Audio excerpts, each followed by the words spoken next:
Bears be able to sign Trey Smith this offseason? If they can't, they better have some backups ready. All of that and more in episode 2 of our 3-part series of the mock offseason.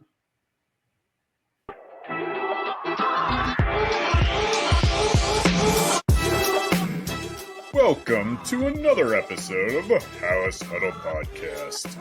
Here are your hosts. The middle of the 15 to the 20, breaks free of the 25 to the 30, to the outside, 40, midfield, 40, 30 to the coast, 20, 15, Hester 5, touchdown Bears! Touchdown Bears! Welcome in, Halas Huddlers. Huddle up! All right, that was better than the first part of this series.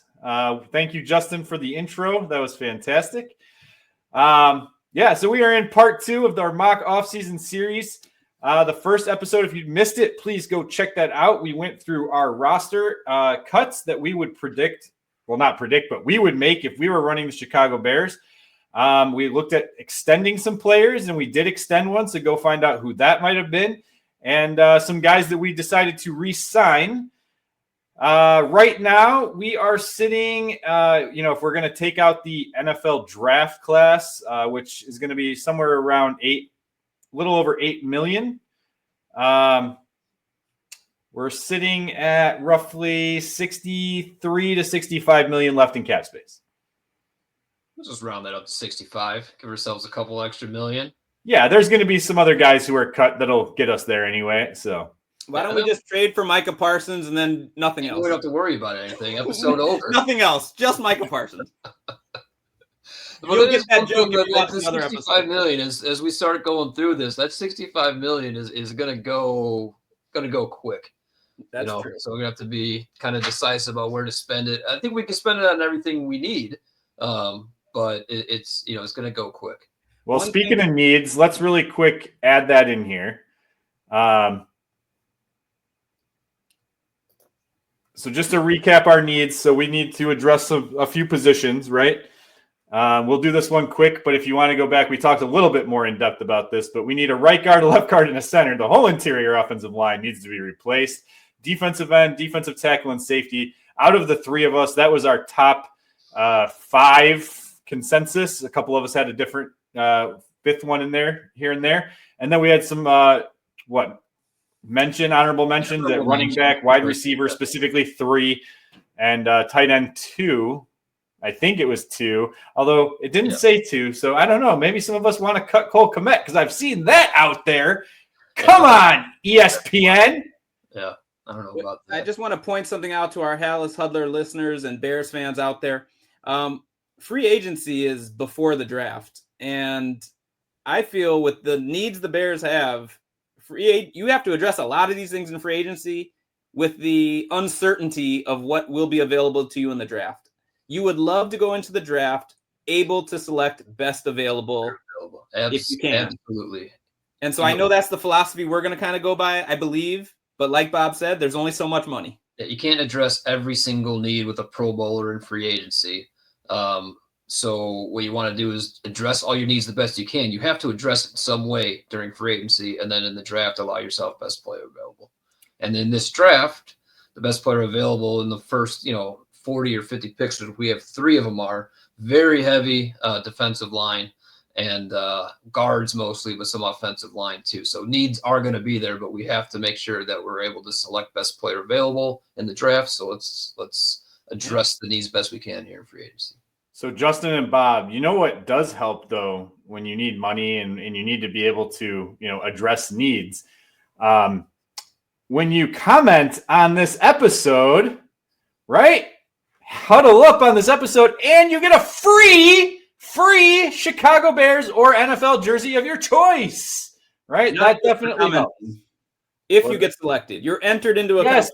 Yes. It's a giveaway that you get to be entered in. Here are the rules. You need to be subscribed to the podcast. Pretty simple. Hit that subscribe button. It's just one little click. It's done, right? Then you go and you comment, huddle up. Okay, you do that on this episode. You go back to part 1, and then you make sure when part 3 comes out, you do it again. You get 3 entries into the giveaway. If you only do it on 2 episodes, you only get 2. You only do it on 1, you get 1. I am going on vacation. I will be gone. We will come back. When I come back, we will work in our mock draft episode, which will be part 3. And then we will have a recap episode that will be when the drawing is done. So, got to get those huddle ups in there quick. Make sure that as soon as you're listening to this, you don't forget that part because it's very important. All right. Hey, the free agent that I teased at the beginning, well, I don't even know if he'll be a free agent. That's something we got to quickly discuss, but we've been talking about it. Everyone's been talking about it. We want Trey Smith. He's probably either 1 or 2 on best free agents that may become available, but when you look at the Bears' needs, he's got to be your number 1. Because I see T. Higgins maybe listed as the true number 1. That's not a need for the Chicago Bears.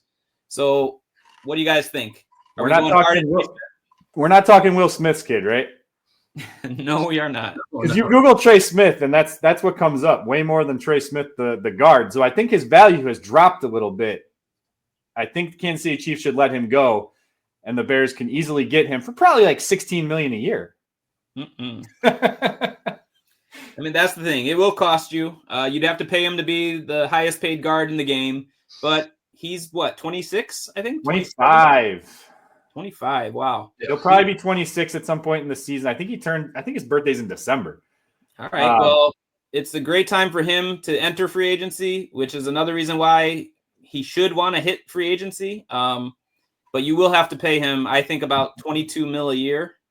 Is that what you're hearing, you guys? Or that's the top of the market. Spotrac numbers that we've been kind of going off only has him at a little under $20 million a year. So it just kind of depends on where you're going to be at with that number. But if he makes it to free agency and it's legitimately a wide open, bidding market, I got to assume he's going to be in the $22-23 million a year range. And you're probably looking at a 5-year deal. 4 years, yeah. 5-year. Yeah. So look, I don't want to we're not going to talk about every single free agent out there, right? Trey Smith is the top of the line, and here's 2 things. One, I got to put this out there because there is a good chance that he is brought back in Kansas City. Yeah. I know people don't want to hear it. I know even Gary Ross, he texted me after I was putting stuff out there on social media, they can't just keep kicking the can down the road. Look, I know that New Orleans Saints do it all the time, and they haven't been winning consistently, but there are ways to manipulate the salary cap. Right now, Patrick Mahomes, I played with their managing tool as well. There are ways that if you easily restructure his deal and restructure one other person, I can't remember who it was that I did, but a guy who's Chris Jones, probably. It wasn't Chris Jones, actually. It wasn't. And it wasn't Travis Kelce either. But you restructure those 2 guys and you have plenty of room. They're currently right around $15 million. That they have, and their draft picks are lower, so their need for the draft class is going to be a little bit less, probably like $6 to $7 million for their draft class. They are in a position that they can make it happen if they choose to. In our scenario, we're going to pretend he hits the open market, right? Because if that's where we're going to go with it, then it's an easy. We are going to pretend he hits the open market. And why don't we just say what a contingency plan would look like? That's what I was going to say. But we got to mention a couple other names. But let me put this out there because this is post Super Bowl. Trey Smith was the best offensive lineman on that field for the Chiefs that day. His stats won't look great, I don't think, because he did let up a couple pressures. I tweeted it out at the time, the one where Patrick Mahomes rolled out through the end zone to the right and may have got a concussion on that play, by the way. That was a quarterback hit / pressure by Jalen Carter. Well, guess what? That wouldn't have happened if Patrick Mahomes wasn't holding out of the ball. And look, that sounds bad as they were talking about Caleb Williams here, but extending the play, and he had it for like 3.5, 4 seconds, right? And the way that he ran out, that gave Carter the opening because Trey Smith was holding his block where he was supposed to be. Can I cut you off, Rob? I just want to also point out something. We shouldn't be evaluating these guys on one game. Correct. I mean, on this list, Trey Smith, Mekhi Becton, let me find who's our defender. Joshua Sweat, that should say. Oh, yeah, Josh Sweat, not Monte. Oh! Who's the graphics guy? Fire him! But But anyway, hey, Williams, who you you're thinking can't about. just judge it off of one game. He's been solid all year. He's a high performer, and it's a position you very, very much need. And we talked about how he's in his athletic prime.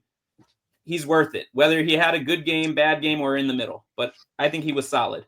So I know we just said for this exercise we're going to have Trey Smith be available, but I just can't imagine that after that Super Bowl performance, the Kansas City Chiefs are saying, yeah, we just let our best offensive lineman walk. Like, I got to imagine they're going to keep him around. And as much as, we've debated the Jalen Carter versus Javon Dexter stuff, like Trey Smith went one-on-one basically with Jalen Carter all game and more or less kept Jalen Carter out of the stat sheet. It was the rest of that defensive line who dominated. So Trey Smith is a stud. I'm really happy that we're deciding that he's going to make it to free agency because I want to give him all that money and build this offensive line that way. And Bob, imagine how good he'll be once he practices every day against Javon Dexter. Oh man. Iron sharpens iron. Like, let's go. They'll both be better. I'm fine either way. If we decide he doesn't make it, we could talk about a contingency plan, or if we want to say he is. What do you guys think? Let's go through the contingency plan. We were going to do it either way. Like Mekhi Becton, 4 years, $40 million. So basically, an extra year, but at the only $10 million a year. Yeah, $10 million a year is what Spotrac has him at. You got to understand, he's a little bit of a journeyman. I know he had a good year, but when he was with the Jets, he was not as good. He was constantly having issues with his weight. Position change too, right? Yes, he went from the tackle position to the interior. So as good as he looked, again, on a elite offensive line, it might not look as good when he goes to another team. That's true. The other kind of plug and play, like high level starter available at I should say right guard on my list here. I got them reversed. Is a Will Fries or Freeze? I don't know how you're gonna I say Fries. Pronounce that. As Spotrac has him at 4 years, $56 million, so about $14 million a year. Yeah. So those are kind of, you're not going to go top of the market, but you still want a very solid, reliable starter. That's where you're at. Fries and Becton. Well, another guy you're not going to have to spend that much on is Kevin Zeitler, and he has the history with Ben Johnson. We'll know the terminology, things like that. He's a veteran, though. You're not getting him at his prime. I think he's 34. So I'm thinking that's a wise signing, whether you go after a big ticket item like Trey Smith or a little bit of a mid-range. Having your other guard at a cheaper value, but a guy you're pretty confident can just hold down the fort. And then, of course, this episode is not about the draft, but you'd be drafting in some younger guys to kind of take over the reins maybe a year or two down the line. Zeitler is a guy who can come in and start this year. And we get to episode number 3, we'll make sure we're prioritizing interior offensive line to make sure that we have guys to take over for the aging veteran. Yeah, let me throw a couple things here. So if you did get Zeitler, and I'm not positive that he's going to leave Detroit, I have a funny feeling, even though Ben Johnson's here, he's going to want to try to, build off of what they've been building. But as he sees guys leave, it's possible he doesn't re-sign, right? With the Trey Smith thing, I will play a little bit of a devil's advocate because we also saw how bad their offensive tackles were, and they might need to kind of spread that wealth to the corners of that offensive line instead of just building it through a guard and a center, because Creed Comfrey is probably the best center in the NFL now that Kelsey's gone. Speaking of Kelsey, the Zeitler one kind of reminds me, if you were to get him, could you do that where then you get like a Cam Jurgens with their, a guard behind Zeitler who can you groom into replacing him in a year or two? I'd be perfectly okay with that. So I'll let you guys decide, since I decided we're getting Trey Smith. Is Zeitler going to hit the open market, or is he going to be staying in Detroit? I think that he's going to hit the open market. I do. I think he's not really tied to Detroit. It's not like he's a career Detroit Lion or anything. He's a free agent. This might be his last time to cash in. I think he's got to try to get the open market for himself and see what's going to happen. And maybe he just goes back to Detroit. But I got to assume that he's going to test free agency. All right. So I am using the Spotrac tool to manage our roster. We've been building this over the first episode into the second episode. We're doing some of this stuff off air. So I'm not going to continue to do all of these moves, but I am going to put Trey Smith on here. where do we put him? Are we putting him at 22 million? Are we thinking we got to get to that high of a number?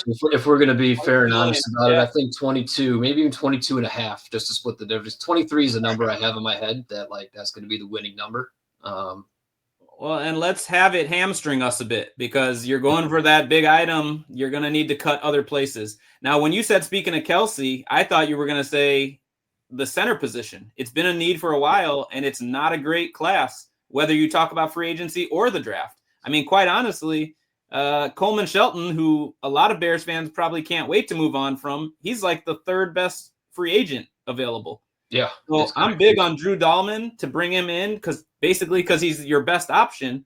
What do you guys think at center? I think we absolutely have to sign a free agent center. We can't just wait and hope in the draft. So I'm just going to real quick. I didn't put it on our sheet here, but the top 4 options that we talked about prior to recording: Ryan Kelly from the Colts is 1 year, $10 million. Spotrack's got him at.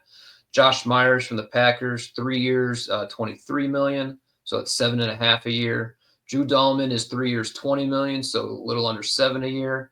And then Coleman Shelton is 2 years, $12 million, or 5.8 a year. 2 years, 11.6. You guys know the ages of Drew Dahlman versus Josh Myers? Dahlman is 26. Josh Myers is also 26.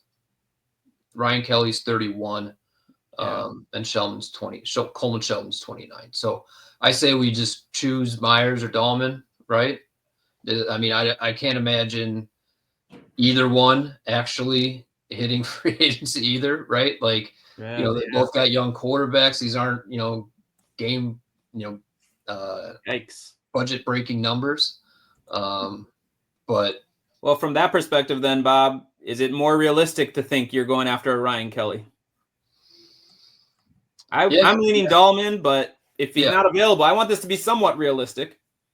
I don't know. Let's Rob, what do you think about realistic of either Myers or Dahlman? I mean, both, they're coming from teams with young quarterbacks and they're young themselves. Coaches who aren't going anywhere. I just feel like a good young center isn't somebody you just let walk. Yeah, let's quickly look and see. Now I'm thinking we bring back Coleman Shelton. He didn't play terribly. We talked about it. Coleman Shelton can be in my offensive line room. I have no problem with that. But I wanted him last year, assuming you were also going to draft a real center. All right. So the same thing this year. You bring back Coleman Shelton, you better draft a real center. We're gonna say Drew Dahlman hits the free agency, and the reason why I say that is because currently the Falcons have -$8 million on their salary. All right, boom, done. Drew Dahlman, 3 years, and this is what $6.8 million. Is that fair number? What was it? $6.8 million. So the difference is I don't know if that's a realistic number because who's the center last year? Cushenberry, is that right? I mean, he signed for 4 years, $52 million or $50 million or something like that. Well, and if it's not as good of a class, you would think the top guy would get a little bit more, but so should we say instead of 7 to 8.5, maybe? I was thinking 8.5. Yeah. Okay. Put it up a little higher. So Rob, you're keeping track. We officially inked Trey Smith and now Drew Dahlman. Did we make a move at left guard? We have not made a move at left guard. And we're gonna. Can I tell you, and Spot Track, if you are listening, your signing tool is a piece of crap because it's not in alphabetical order, it's not in team order, it's not in position order, and I can't search. There's no damn search function. It's by last year's. I can't find Trey Smith right now. Oh, he's all the way at the bottom. Just sign Will Smith's son then. He's at 900,000. So if you can get to that list and do that. Oh, you think it's by salary? It's by current AAV. All right, well, let's keep going. So, quick math in my head, we've spent $30 million out of our 68, did we say? Yeah. Yeah, but you also have to remember not all that's going to be cap hit. Yeah. Right, but just for, what we can spend on left guard here. I mean, I'm thinking that we got to find somebody at about, again, that $6 to $8 million range who can start if you need him. And if your draft a plug and play guard, it's not going to kill the guy that he's a rotation guy. one guy. Spot track. I don't hate you as much because Control F function works. There you go. One guy that I had written down, I don't know if he would not want to be a starter, possibly, but it's James Daniels. I know it's kind of weird, but Spotrac has him at a 2-year, $15.5 million contract. We know he's got some center ability if need be. I don't think he's really ever played there in the pros since his rookie year. But he wasn't good. The guard, athletic, coming off a major injury, so maybe that's probably what's keeping his value down a little, but that's the guy to think about. Tevin Jenkins' market doesn't rebound. That's something to think about, but Spotrac has him at 3 years, $31 million, so I don't know if that's really too rich for my blood. Yeah, too rich. And the other guy I had circled, if we didn't do what we did at right guard, was Aaron Banks from 49ers. Would have been 3 years, $29 million, but I think that's a little rich for what we're kind of talking about addressing on left guard here. On several of those, Bob, you said 3 years, whereas I'm thinking, can you get a guy on a 1 year or a 2 year? This also might just be where we just say, hey, let's officially bring Matt Pryor back. There you go. Spotrac's got him at 1 year, $5 million. Do we just kind of agree on that?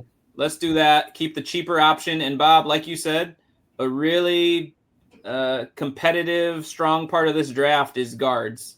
So we're going to make sure we get 1 or 2 of those guys and build for the future.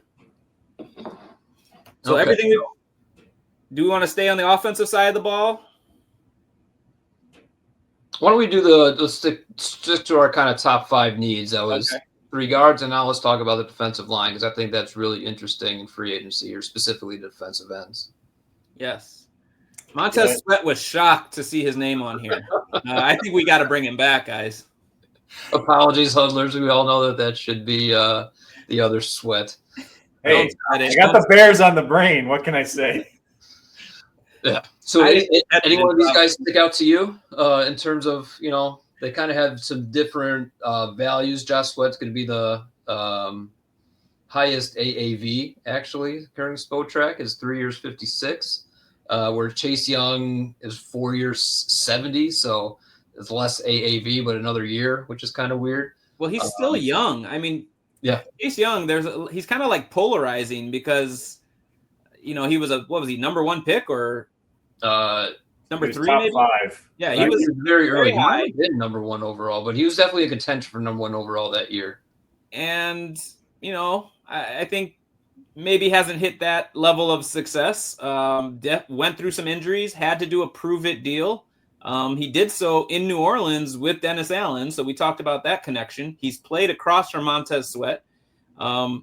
But like you just said, Bob, if he's looking for the 4-year deal and that's what you're going to have to do to get him, I don't know if he's the best option at that cost. Yeah, I mean, the $15 million a year actually is probably about the right amount to get the impact that we want out of that position. That doesn't necessarily scare me. It's just, is that the guy who's worth it is what kind of scares me. I don't know.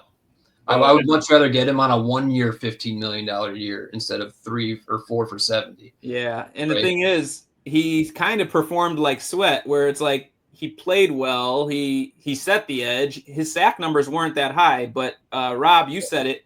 I think he was 7th in the league in pressures.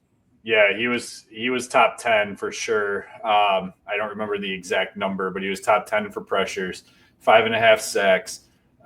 Here's where I look at it, though, is, I mean, obviously Dennis Allen's going to have the inside track here. He was just there in New Orleans. He wasn't a starter there, right? So he was actually, again, Dr. Truth pointed this out. That Dennis Allen likes the bigger, edge setting type defensive ends, not necessarily the fast, smaller guys. Sorry, Justin, there goes Micah Parsons. But here's the thing. Huh? Abdul Carter, too. Abdul Carter, too. Yeah, there goes my guy. I just think, like, if you can put him on a 4-year deal that you can get out of in 3, I'm okay with it. Right? Because I guess I'm thinking if we get a 3-year deal that you can get out in 2 would be. That would be ideal, right? Yeah. But he's not even 26 years old yet. He knows the system. He played well in it. And if you can get him plus maybe another guy, like. Let's compare him to Josh Sweat. I mean, what do we just Chase Young versus Josh Sweat? How does Josh Sweat fit into what Dennis Allen likes to do? Well, and you said it earlier, Rob. I don't remember who you were referring to. Maybe it was Becton you were referring to, but is Josh Sweat better on the Eagles because of the talent around him than he would be? That's what worries me about Josh Sweat and him being a 3-down edge. So I feel Chase Young more fits that mold, but comes with a risk because he's still coming off of an injury. I mean, he did play a full season. But yeah, he almost played a full season the year before too, right? Between Washington and San Francisco, I think he played almost a full year. So that's almost 2 full years. 2 years removed from a serious injury. So are we kind of talking? So Josh Sweat's almost 28, by the way, guys. Okay. So I think we're talking ourselves into making Chase Young a strong offer here. Are we gonna maybe try to see if he'll take the Josh Sweat deal, the 3 years, $56 million? Let's do it. I like three instead of Josh 4. Sweat is getting 3 years, $56 million. Chase Young should not be getting 4 years, $70. You're saying they should get similar, Rob? You're saying they should get similar? I think it should be more similar to Josh Sweat's deal. Well, maybe you give him a 4th year to give him that sense of comfort, but at the same time, you got to lower that number. All right, so let's do that. Let's do that 3 years, 54. Is that better? That's what, 18 a year? Is that how math works? Yep, that is. I'm comfortable with that. Seems a little higher AAV than I thought, but if it's structured in a way where we can get out after 2 years, then I think that's probably, everyone wins.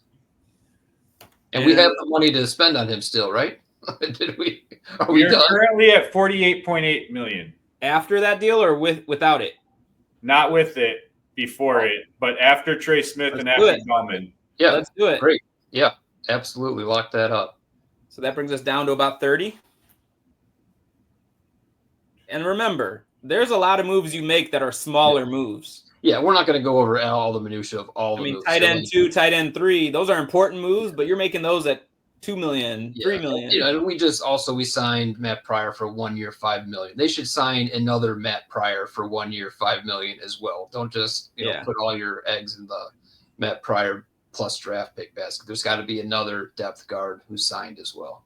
So back to our needs. We addressed one guard, one center, and edge. DT. So I'm honestly willing to not address with a big time defensive tackle with a big time, because I mean, as much as I'm not sold on Gervon Dexter becoming a game breaker, he's just not one yet. Like, him and Billings are a solid starting duo. Agreed. Defensive tackle, so we don't need to go and spend $15 million for another defensive tackle.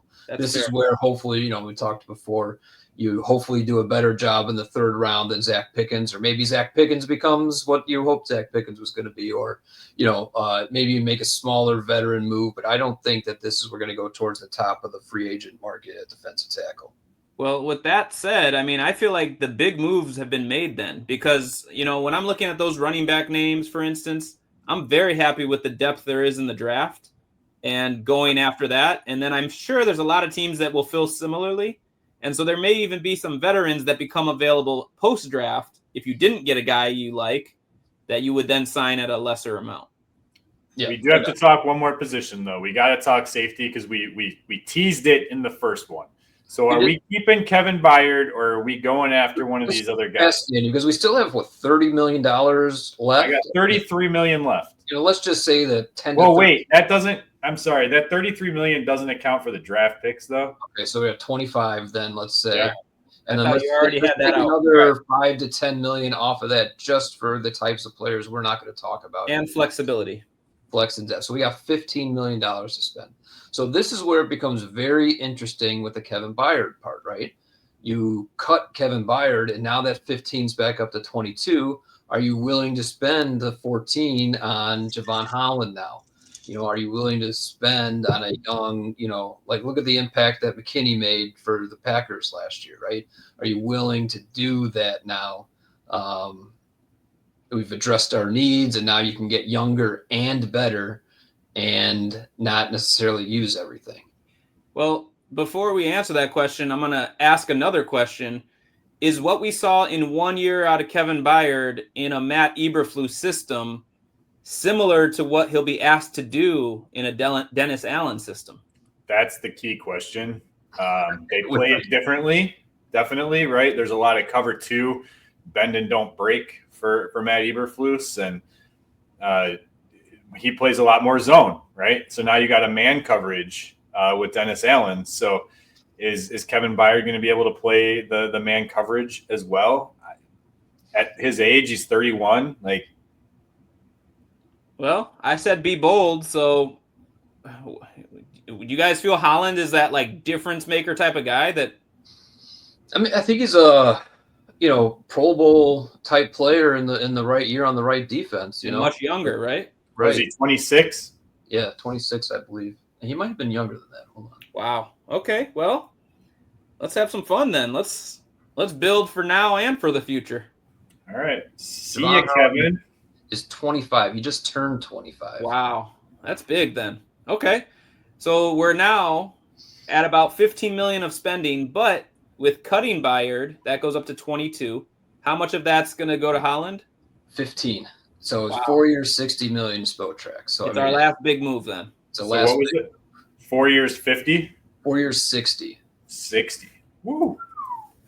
So now we're talking about Javon Holland being a key part of this team, And that also means now you're not expecting as much out of Brisker, maybe. Right. You're still hopeful with him, but now your new star safety. Probably also not re-signing him next year, because I don't think you can invest both your safeties that much. Your safety position. No, you're letting Brisker walk. All right. You hopefully get one more good year out of him. Exercise, it's definitely interesting. So we had 3 sacks last year, so we know that Dennis Allen likes to, get some production that way out of his safeties. The ball production hasn't been that great. 2 picks the last 2 years, which is fine, not great. So quick review. We signed Trey Smith. We signed Drew Dahlman. We signed Chase Young. We cut Kevin Byard. We signed Javon Holland. So we just added 2 Pro Bowlers, solid starter, and some assistance on the interior line at left guard. Yeah, so then real quick too, I'm just going to mention a couple names. I don't want to talk contract, I don't want to talk signing, but I just want to talk about them because I want listeners to understand the connection. So Marcus Davenport is a guy that you could bring in here as a cheap contract as defensive end, which he's not as productive as DeMarcus Walker. So I'm not going to say we get rid of DeMarcus Walker to bring in Marcus Davenport, but if you can get him on like a $2.5 million per year deal, I think that's legitimate.